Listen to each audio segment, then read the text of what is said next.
Halo para penonton dimanapun kalian berada, selamat datang di channel Dango Inspirasi Uda Joni. Assalamualaikum warahmatullahi wabarakatuh. Alhamdulillahirrahmanirrahim. Kembali kita bersua dalam Dango Inspirasi Channel, satu channel yang fokus pada isu-isu pemberdayaan, baik khususnya pemberdayaan petani, baik dalam rangka teori, praktek maupun kebijakan. Nah, sobat-sobat pemberdayaan, kali ini kita akan mendiskusikan tentang pertanian presisi dan pertanian cerdas. Mengapa tema ini kita ambil? Karena kalau kita lihat dalam budidaya pertanian, tentu ketepatan pemakaian sarana produksi menjadi sangat penting. Nah, ini yang menjadi problem selama ini. Kadang-kadang banyak petani di kita yang pemakaian pupuknya bisa berlebih, bahkan bisa juga kurang. Nah, ini yang kita hubungkan dengan pertanian presisi, dan tentunya kalau kita lihat dengan pertanian cerdas adalah pertanian yang merupakan teknologi-teknologi yang berkembang hari ini seperti digitalisasi, pemanfaatan komputer, pemanfaatan satelit dan sebagainya. Nah, ini yang bagaimana hubungannya yang kita akan diskusikan dengan dokter muda, Dr. Dedo Riki. Beliau adalah akademisi dari Universitas Taman Siswa Padang dan telah banyak melakukan penelitian tentang pertanian presisi dan digitalisasi pertanian. Salah satunya beliau berhasil menemukan bibit kentang, genom bibit kentang selama ini menjadi problem dengan pendekatan pertanian presisi dan digitalisasi. Oke, selamat sore Pak Dokter. Selamat sore Bang Yos. Senang sekali kita lagi berdiskusi ya. Alhamdulillah. Mungkin ini pertemuan kita yang kedua, Bang Yos. Kedua, dan ya. menarik tema kita hari ini, kita diskusikan tentang pertanian presisi dan pertanian cerdas. Ya. Bisa digambarkan tak apa maksudnya pertanian presisi dan pertanian cerdas ini, Pak Dokter? Oke. Baik. Assalamualaikum warahmatullahi wabarakatuh. Terima kasih kepada Bang Yos di Dango Inspirasi. Ini pertemuan kita yang kedua mungkin Bang Yos ya. Mungkin kalau kita lihat dari segi apa Bang Yos secara pengertian bahwa awal katanya adalah agriculture precision atau precision agriculture. Jadi presisi itu adalah akurat dan agriculture itu adalah pertanian. Jadi pertanian yang dikelola secara akurat. Nah, gitu. Nah, itu kalau kita lihat secara definisinya. Namun pendekatan pertanian presisi ini juga menggunakan beberapa metode observasi dan pengukuran. Jadi kita mengukur nanti misalkan kita mengukur nutrisi yang ada di dalamnya. Jadi misalkan nutrisinya adalah 1000 ppm. Nah, pertanian presisi memiliki fungsi bagaimana mengukur jumlah ppm itu sama dengan nilai yang kita harapkan gitu Mas. Mungkin secara data-datanya bahwa apa sih bedanya dengan pertanian smart farming gitu ya. Jadi pertanian presisi itu dia tidak bisa dipisahkan dengan smart farming. Jadi metodenya adalah smart farming, namun konseptualnya adalah presisi. Nah, smart farming menggunakan teknologi dan presisi menggunakan metodologi. Nah, jadi bagaimana misalkan pertanian itu dilakukan secara akurat, data-data itu tidak error, dan kita sesuai dengan apa yang kita inginkan. Jadi 1000 ppm, nah maka di data itu 1000 ppm. Nah, salah satunya mungkin itu contoh dulu. Jadi artinya tadi ada hubungan antara pertanian presisi dengan smart farming atau pertanian cerdas. Artinya bisa ditegaskan bahwa tanpa ada smart farming, pertanian presisi ini tidak mungkin dilakukan. Tidak bisa dilakukan. Atau kita balikan seperti dulunya pertanian secara tradisional tidak mungkin mendapatkan pertanian yang presisi. Betul, betul. Bisa Artinya pertanian presisi itu tidak boleh dipisahkan dengan smart farming. Dia satu, misalkan gini Mas, dia dalam satu bapak memiliki 2 anak gitu. Jadi satu darah gitu. Jadi kalau kita berbicara pertanian presisi tentu berbicara smart farming. Nah, gimana? Tentu dia berbicara artificial intelligence di dalamnya. Untuk mengukur ppm kita butuhkan sensor misalkan. Nah, itu kan penerapan dari smart farming, pertanian cerdas. Nah, presisi atau menggunakan secara agriculture precision itu dia mengukur ketepatannya, akurasinya. Misalkan suhunya misalkan 25 derajat. Di saat terjadi 25 derajat, maka nanti sensornya akan keluar untuk penyiraman otomatis misalkan gitu. Nah, akurasi itu yang berfungsi itu Bang Yos, kita buat secara tersistem. Jadi pertanian itu kan ini dibuat berdasarkan karena manusia sering lupa Bang Yos. Karena Konsisten juga kurang ya dalam melakukan perlakuan. Perlakuan kadang sering lupa itu Bang Yos, kadang kita dari manusia pun apakah tadi udah disiram atau belum. Karena manusia memang diberikan oleh Tuhan itu pelupa gitu Bang Yos. Jadi maka teknologi itu berfungsi bagaimana mengakurasi semua sistem-sistem kita berdasarkan data-data kita secara sains gitu Bang Yos. Berarti ada aplikasi atau apa istilahnya sekarang ini untuk bisa menerapkan budidaya yang akurat itu sebenarnya? Ya ada Bang Yos, itu kan kita berbicara di Internet of Things. Jadi kita berbicara secara IoT. Jadi yang berbicara itu semuanya data-data berbasis data-data logger gitu. Jadi data-data itu sudah tersimpan di data kita, dan maunya kita itu tanaman kita seperti apa, ya maunya kita apa gitu Bang Yos. Jadi ini harus disiram lebih kurang 25 kali sehari. Ya udah, itu diatur oleh sistem gitu. Berarti ada perangkatnya juga yang Ada, harus Bang Yos. ditaruh di lapangan gitu, Ada, perangkat Bang. teknologinya juga. Ada. Jadi kita ada istilahnya yang ada sistem perangkat lunaknya yang mungkin dari bahasa programnya, kemudian ada perangkat kerasnya juga. ya Terus seperti instalasi, penyiraman atau seperti apa kan. Jadi gabungan ini ya. Jadi kita berbicara dari 3 komponen Bang Yos. Kita berbicara di hardware, kita berbicara di software, dan kita berbicara di brandware. Nah, brandware-nya adalah kita yang user semua sistem itu. Hardware-nya itu jelas perangkat-perangkatnya, gitu. Perangkat kerasnya apa. Nah, software itu tentu semacam aplikasi-aplikasi. Nah, sebenarnya membuat kesederhanaan dalam pertanian presisi itu menurut saya sangat bagus diterapkan dimanapun itu, termasuk di pertanian gitu. Contohnya gini, yang telah saya coba gini Bang Yos, di tanaman-tanaman seperti hortikultura itu saya nggak perlu lagi mencek di luar itu Bang Yos, saya cuma cek di HP. Ya udah, ini berapa ya, ini presisinya berapa, akurasinya berapa, nutrisinya berapa, saya tinggal cek aja Bang Yos, tanpa harus saya ke lokasi gitu. Nah, apa menyebabkan itu adalah oke lah waktu kita itu dekat Bang Yos, dari jaraknya 2 kilo, 3 kilo. Bagaimana kalau jaraknya 30 kilo, 50 kilo dari tempat kita? Nah, artinya apa? Dengan adanya presisi agriculture, kita bisa melihat secara efisiensi waktu kita nggak habis Bang Yos. Bisa Bang Yos bayangkan 30 kilo kita untuk mengukur jarak tanam gitu kan. Tentu mengukur itu adalah sistem gitu. Sistem yang mengerjakannya. Iya, Itu yang dirancang. itu yang kita rancang. Sistem pertanian presisi ini dan Iya, digabungkan dengan smart farming. dengan smart farming itu. Dan sejauh ini kalau kita lihat perkembangannya seperti apa di lapangan pertanian presisi? Ya. Mungkin masih banyak yang menggunakan sudah mulai banyak yang menerapkan pertanian presisi. Seperti apa ini? Sebenarnya gini Bang Yos, kalau dari pengalaman kami ya, dari pengalaman yang sudah dari waktu 3 tahun ini, pada dasarnya petani sangat ingin di Sumatera Barat ini Bang Yos, sudah ingin kita sudah go ahead ke secara teknologi, secara presisi gitu. Namun karena beberapa kondisi yang mengakibatkan perilaku petani, artinya ada beberapa petani yang ya saya nggak percaya teknologi gitu kan, saya nggak percaya teknologi ini karena ini menjadi jaminan keberhasilannya dengan pertanian presisi ini kan seperti apa? Kan itu sebenarnya. ya betul. Betul itu Bang Yos. Kita melihat keberhasilan itu setelah kita coba. Ya. Nah, dan saya baru bisa meyakinkan petani itu Bang Yos setelah kita coba hasilnya gini. Ini hasilnya loh Pak. Ini dengan menggunakan teknologi, dengan menggunakan konvensional, tradisional. Ternyata hasilnya lebih banyak dengan penggunaan teknologi gitu Bang Yos. Nah, artinya apa? Kita penerapan hari ini Sumatera Barat masih dikatakan kurang Bang Yos, karena kesiapan kita dari atau Kalau di kesiapan daerah kita- lain? sudah banyak Bang Yos. Sudah banyak ya? Di Jawa kita sudah banyak itu. Jadi teman-teman kita di Jawa mereka sudah berbicara big data, dia berbicara robotika, dia berbicara tentang apa nama istilahnya quantum research, dia sudah berbicara tentang numeric research. Itu banyak itu Bang Yos. Apalagi kalau di luar negeri. Apalagi sudah luar negeri. Namun sudah familiar. sudah familiar. Namun kita masih ke 4.0 Bang Yos. Kita menyadari bahwa Sumatera Barat hari ini masih di titik 3.0, namun kita masih ke 4.0 dengan pendekatan teknologi gitu.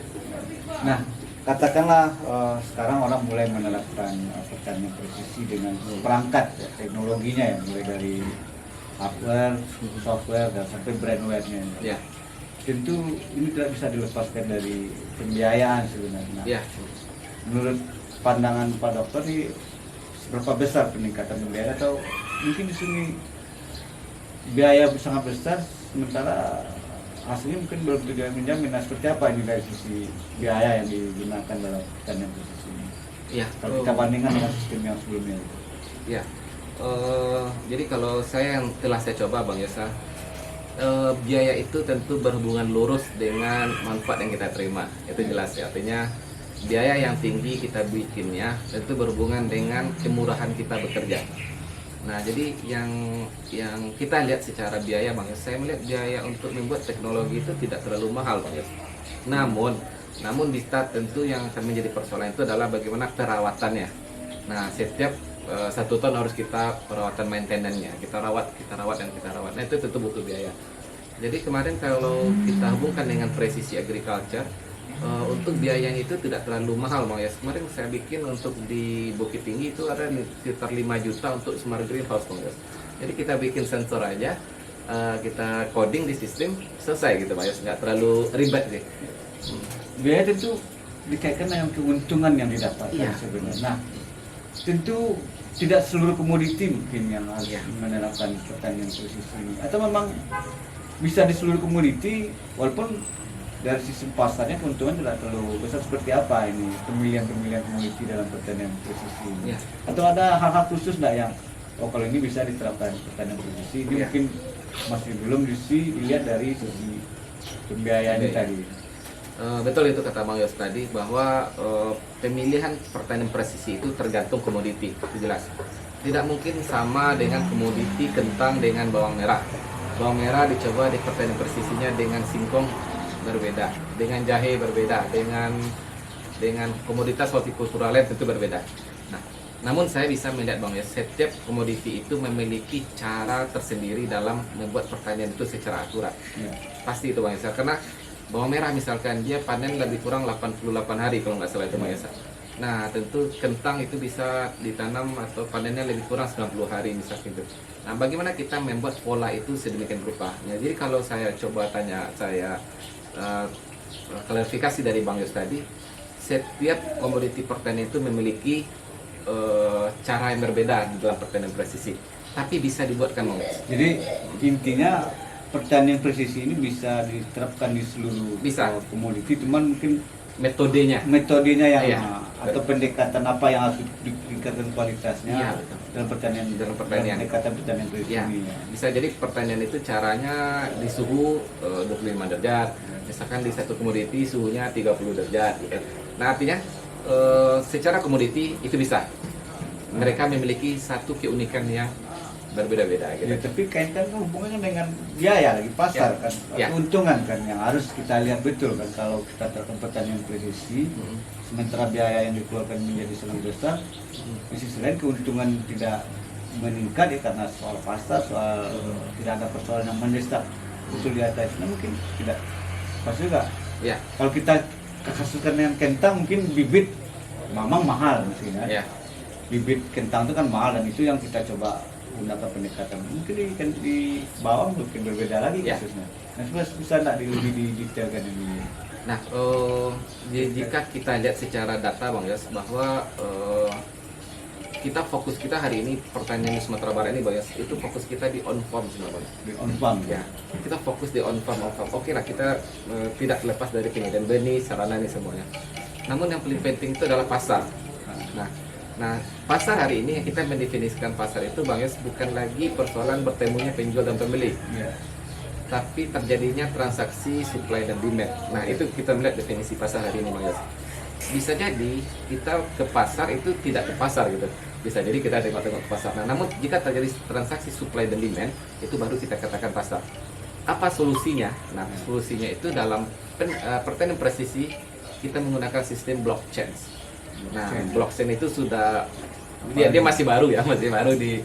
Namun ini tidak terlepas dari bagaimana kita membuat traceability di dalam produk pertanian. Nah, blockchain itu berfungsi Bang Yos, ini sedikit aja tentang blockchain, bahwa dia berfungsi bagaimana mengkombinasikan atau mengelaborasi kebutuhan setiap barang. Ini kapan mau dikirim, ini siapa pemasoknya, ini berapa harganya, ini kapan diantar, ini gimana mutunya, ini siapa pemasoknya, ini siapa pembelinya. Di sama data itu ada Bang Yos. Jadi secara supply chain management, aliran informasi itu ada.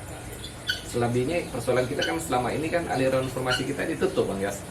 Saya nggak boleh tahu urusan Bang Yos, dan Bang Yos juga nggak boleh juga tahu urusan saya. Jadi harus dilihat betul dari proses budidaya, aliran informasi Iya. sampai ke pemasaran itu seperti apa. Seperti apa, Itu Pak, ya? sangat terkait dengan pertanian presisi. Pertanyaan persis. Jadi aliran uang, aliran barang, dan aliran informasi itu juga berpengaruh terhadap precision agriculture. Salah satunya adalah keakuratan di dalam pengiriman misalkan. Nah, jadi orang melihat pertanian presisi itu yang harus dilihat dari segi kasih pupuk harus tepat waktu gitu Pak ya.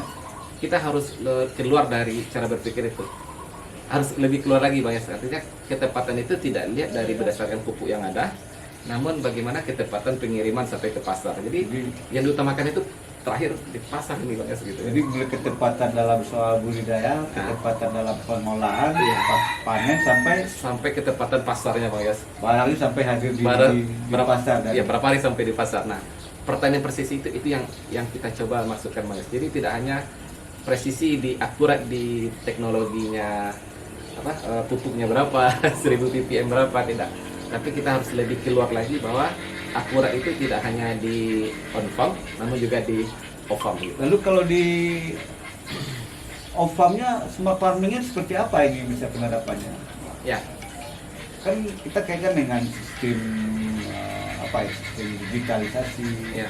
kemudian pemakaian teknologi-teknologi yang lebih canggih lah sebenarnya kan. Ya. Seperti apa di hubungannya? Nah, nanti kalau kita berbicara di off farm, tentu kita berbicara di lebih ke agroindustri Bang Yas. Jadi agroindustri kita tentu ada inti dari agroindustri itu adalah nilai tambah. Ada value added yang nanti berhubungan dengan value chain atau ada rantai nilainya gitu kan. Intinya di agroindustri itu Bang Yas, pertanyaan presisi yang bisa kita masukkan itu adalah bagaimana penerapan sistem blockchain tadi. Jadi Bang Yos melihat data melihat produk saya di apalagi Bang Yos di HP gitu ya. Ini data kita bikin kentang goreng nih. Nah, ya, cek beli kirim. Nah, jadi saya pernah ingat dulu Bang Yos kata-kata dari waktu saya kecil, suatu saat dunia ini akan dipegang oleh satu tangan gitu. Jadi yang saya maksud itu ini loh Bang Yos gitu. Bang Yos sudah pegang satu tinggal kirim. Nah, jadi agroindustri kita hari ini kita berbicara nilai tambah setelah selesai kita bikin dalam pengiriman. Intinya di pasar sih Bang. Kalau saya lihat dari pertanyaan itu. Kita mungkin mengarah sedikit ke petaninya. Ya. Dengan kondisi petani sekarang, apakah pertanian presisi dan smart farming ini mungkin lah kita aplikasikan, kita terapkan, atau tindakan apa yang kita lakukan untuk menghadapi kondisi petani ini? Dengan sumber daya yang ada lah ya. Sumber daya yang ada Bang Yos. Ya, jadi saya optimis Bang Yos bahwa petani kita hari ini sudah bisa untuk berbicara di presisi agriculture dan smart farming, dan itu sudah saya buktikan di 2 kabupaten. Ya. Mereka bisa gitu menggunakan teknologi sebagai cara mereka dalam berusaha tani. Nah, PR kita hari ini Bang Yos adalah bagaimana kita, itu yang saya sebutkan tadi adalah kolaborasi pentahelix tadi Bang Yos. Dulu orang berbicara triple helix. Ya, triple helix pemerintah, universitas sama swasta semuanya. Namun kita hari ini dengan waktu yang terus berlalu kita mencoba pentahelix, kolaborasi antara universitas, terus kita berbicara di dinas, komunitas, terus masyarakat dan media. Nah, itu harus tergabung dalam satu kolaborasi. Nah, pertanyaan Bang Yos tadi, apakah bisa kita terapkan di Sumatera Barat? Saya yakin optimis bisa Bang Yos. Yakin saya. Dan itu sudah ada buktinya ya. Sudah dibuktikan Bang Yos. Tinggal alhamdulillah hari ini saya didukung oleh akademisi, jadi teman-teman dari. Atau jangan-jangan ini masih dalam mungkin karena memang masih didampingi atau ya bisa. Tapi nanti kalau Ya, insya Allah Bang Yos, artinya kita selama ini didampingi terus oleh kawan-kawan dari kampus, kawan-kawan dari dinas, dari kementerian. Tapi insya Allah Bang Yos, selagi kita memiliki satu tujuan membangun Sumatera Barat, pertanian Sumatera Barat ini menjadi mandiri atas kitanya, ya mandiri atas mungkin dari segi benihnya kita mandiri, dari segi pupuknya, bahwa kita yakin bahwa petani Sumatera Barat akan mampu mendasari bahwa pertanian presisi ini penting bagi mereka, Bang Yos. Karena kita mau Bang Yos, itu dalam 10 tahun lagi atau 20 tahun lagi kita akan bertengkar dengan teknologi itu, Bang Yos. Kita akan bertemu, kita face to face itu dengan dengan teknologi, Mas. Nggak mungkin petani kita hari ini orang sudah menggunakan sensor untuk nembak, Bang Yos. Kita masih menggunakan bambu runcing. Artinya petani kita mau tak mau harus Harus menguasai, harus itu, Bang Yos. harus menguasai teknologi dan Harus menguasai, dan tugas kita sebagai seorang akademisi dan tugas dari Bang Yos juga untuk bagaimana petani itu kita cerdaskan, Bang Yos. Petani itu semuanya pintar, sangat pintar. Mereka lebih pintar daripada tapi faktanya kan bisa sangat apa ya, Bisa, artinya Bang, sudah. ketika diterapkan yang Pak Dokter coba aplikasikan ya di dunia tentang pertanian presisi ini, banyak petani yang bisa. Ada berapa kelompok nih sekarang yang buat tiga kelompok, Bang Yos. 3 kelompok tani, dan kita bina 3 tahun ini, Bang Yos. Alhamdulillah mereka sudah panen, mereka tanam lagi di tempat mereka, dan mereka sudah bilang kita udah punya bibit sendiri gitu.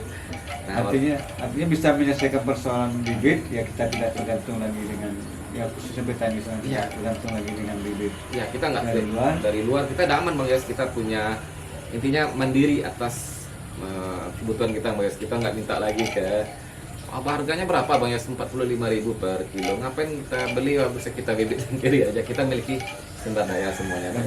Dan pengalaman itu membuktikan bahwa pertanian presisi ini bisa diterapkan di petani. Bisa. Artinya pertanian presisi mendefinisikan bahwa pertanian itu secara akurat itu, Bang Yos. Jadi kalau 1 ya 1, 2 ya 2, Bang Yos. Jadi jangan misal kita bikin kayak di salah satu tempat itu pupuknya atau racunnya dicampur 10 3, itu nggak akurat lagi itu, Pak. Artinya kita mencoba meramuani bahwa pertanian presisi ini tidak lagi secara budidaya, tidak lagi secara on farm, namun pertanian presisi sudah sampai ke off farm ya. Jadi ketepatan pengirimannya, akurasi pengirimannya, akurasi pembayarannya gitu, Bang. Jadi kalau itu mungkin agak lebih susah nanti. Tapi dia dalam satu sistem. Tergantung sosial kultural juga dari masyarakat juga. Dalam sosial. Jadi proses local wisdom atau kearifan lokal yang kita tawarkan bahwa Sumatera Barat itu kan artinya dia memiliki jiwa gotong royong yang bersama, Bang Yos. Lepas kita melihat konsep yang lain, tapi intinya bagaimana kita membangun pertanian Sumatera Barat. Jadi orang dikenal, oh ya Sumbar sekarang sudah precision agriculture loh. Kita sudah smart farming loh. Nah, namun tetap mengidolakan atau mengupayakan tidak hilangnya kearifan lokal kita di Sumatera Barat. Menurut strategi pengembangan seperti apa nanti untuk pertanian presisi smart farming? Tadi sudah dijelaskan ada berapa kelompok. Ya. Itu kita tidak ingin hanya di beberapa kelompok ya, kita ingin menyebar ke seluruh pertanian. Kita seperti apa? Syarat dan strategi pengembangan yang dibutuhkan itu petani betul-betul bisa dikuasai oleh seluruh petani hendaknya. Jika andai kata, ini mimpi saya, Bang Yos, jika Pak Kepala Dinas kita setuju atau Pak Gubernur kita mendukung, Pak Wakil Gubernur, kita mengupayakan yang namanya satu nagari, one village, one teknologi gitu. Satu petani, satu kampung, satu teknologi gitu. Satu teknologi. Ya, kita nggak usah berbicara one person, one teknologi, jangan dulu, Bang. Karena itu sangat berapa yang harus kita ciptakan teknologi, tapi kita upayakan satu teknologi, satu village atau satu nagari, satu TKT-nya, tingkat kemajuan teknologi, satu temuan teknologinya. Nah, itu yang kita diseminasikan nanti, Bang Yos. Jadi misalnya Bang Yos, kampungnya di mana, Bang Yos? Di Batu Sangkar misalkan. Nah, berarti di Batu Sangkar akan ada satu teknologi yang dikenal gitu. Jadi satu nagari ini. Nanti saya yang di Bukit Tinggi seperti ini. Ini teknologi di sektor pertanian. Sektor pertanian semuanya, Bang Yos. Baik itu dari segi padi. Nah, mungkin di segi padi nanti akan ada sensor sensor burung yang suatu saat orang nggak lagi Bang Yos, dia sudah pakai sensor suara gitu semuanya. Nah, jadi bagaimana Sumatera Barat hari ini adalah ini harapan saya, Bang Yos. Jadi satu nagari atau satu kabupaten, satu teknologi. Nah, mungkin di Alan Panjang hari ini mereka sudah menggunakan teknologi aeroponik gitu. Teknologi yang berbasis teknologi khusus kentang. Di tanaman kentang Ya. Kita sudah brand di sana tuh. Sudah brand ya. Di Agap kita sudah punya brand juga. Di BBI Alan Panjang sudah brand juga. Nah, apa yang di daerah lain yang bisa Nah, kita sekarang kembangkan? yang mau coba dilakukan ada nggak yang terobosan yang baru coba dikembangkan untuk teknologi pertanian presisi ini? Ya, sampai ini belum ada Bang Yos. Jadi belum Belum jadi masih fokus ya? masih fokus di kita bagaimana Fokus di biar- kentang, bibit kentang. Iya, bibit kentang. Kita fokus di satu ini, namun tidak kemungkinan tertutup Bang Yos, suatu saat akan kita coba di teknologi-teknologi lain. Saya ingin satu ini boneh Bang Yos, jadi jelas dipakai oleh masyarakat dan kita yakin bahwa kita akan menjadi nagari mandiri benih yang di benih kentang di Sumatera Barat. Itu harapan kami sih Bang Yos dari peneliti. Dan tentunya untuk penerapan pertanian presisi dan apalagi smart farming ya, itu tidak lepas dari anak-anak muda. Oh ya, Kita tahu petani kita sekarang sudah, kalau kita generasinya sudah di atas Iya, 25 ke atas umurnya kan. Iya, betul. Ini menjadi apa juga, menjadi penting juga bahwa anak muda harus didorong. Nah, kelebihan dari pertanian presisi ini Bang Yos, juga ada faktor anak mudanya dalam Bang Yos. Anak muda kan suka gini Bang Yos. Wah, oke, ini cek semua kan. Nah, jadi gimana kita mengumpulkan anak muda hari ini Bang Yos? Mereka melihat pertanian itu harus ke sawah, harus basah, semuanya balumui apa istilahnya Bang Yos? Kotor-kotor ya? Kotor gitu. Nah, Hah? kita merubah Rendah pandangan. Iya, rendah. Jadi mereka melihat bahwa ya, pertanian itu semuanya harus kotor. Kita merubah pola berpikir anak-anak hari ini adalah bahwa pertanian hari ini sudah beda loh gitu. Kita sudah menggunakan IoT, kita sudah menggunakan sistem traceability, kita sudah menggunakan sistem hardware disiplin semuanya. Jadi tinggal kontak-kontak aja, toh semua hidup gitu. Kita sudah menggunakan drone gitu. Nah, artinya adalah tugas kita hari ini adalah bagaimana anak muda hari ini melihat pertanian itu tidak lagi kotor-kotor Pak Yas, tapi mereka sudah menggunakan digitalisasi agriculture dalam bentuk presisi agriculture. Mereka sudah terkonek ke sistem IoT semuanya. Oke, Pak Dokter, terima kasih. Oke, sama-sama Bang Yas. Diskusinya menarik, kita mendiskusikan pertanian presisi dan smart farming, dan seperti apa yang disampaikan, ini tidak bisa dihindari ya. Ya, Kemajuan teknologi ini tidak bisa dihindari oleh petani dan mau tidak dapat dielakkan nanti. tidak dapat dalam petani harus mau tak mau harus mulai secara perlahan menguasai, dan alhamdulillah kita di Sumatera Barat ada juga sektor yang mulai menerapkan pertanian presisi dan smart farming, dan mudah-mudahan tetap berkembang sehingga betul-betul dikuasai oleh petani, Amin. terutama para generasi muda yang akan menjadi pelajar-pelajar petani nanti. Demikian kawan-kawan, sobat pemberdayaan semua, diskusi kita semoga bermanfaat. Assalamualaikum warahmatullahi wabarakatuh. Waalaikumsalam warahmatullahi wabarakatuh. Video kami kali ini, terima kasih sudah menonton. Jangan lupa untuk like, komen, dan subscribe untuk mengikuti perkembangan terbaru dari channel ini. Sampai jumpa di video selanjutnya.